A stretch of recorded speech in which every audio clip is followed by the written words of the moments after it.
In the course of your high-value target investigation, you met Dr. Stephen Greer.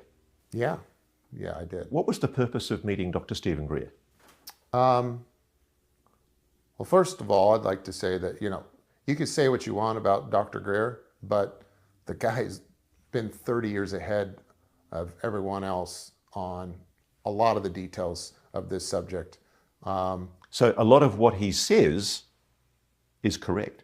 To me, he's like the Bentwaters. Like, we had everything we needed in 1980, and now we're fishing around for morsels of that. This guy, he's been ahead of everyone. And what I find quite funny is the one thing he gets the most shit for is the one thing he's probably most right about, and that is his CE5 protocol. So CE5 is when he uses meditation and he claims it engages telepathically with the phenomenon. Yeah, that's his term for it. Like, we don't use CE5. We don't use Dr. Greer's protocol. No do other people in the program or subsequent programs. So CE5 is real? Yeah, if we're going to use his term. I'll tell you what is real is the ability to go into something like a meditative state and summon UAP and pilot UAP. That is real. That's 100% real. Wow.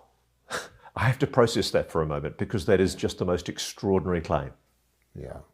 Well, we hope to prove it soon. On what basis did you approach Dr. Greer? My understanding was that whoever was in illegal possession of these HVTs may have the intention to expose that sensitive material as a whistleblower. You were concerned he might take it to Dr. Greer? Yeah, I was still working in my official capacity of protecting the sensitive data that was on these HVTs. That was my job at the time. So Dr. Greer was scheduling a whistleblower conference in DC and was holding a large event at the press club in Washington, DC. And so we reached out to him. One of my teammates made a bump with him in the Virginia area and shared with him some information to pique his curiosity and to also bona fide ourselves as someone he should maybe consider listening to.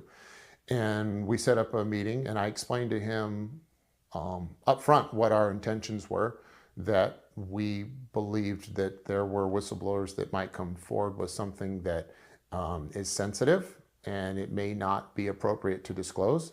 And I asked to be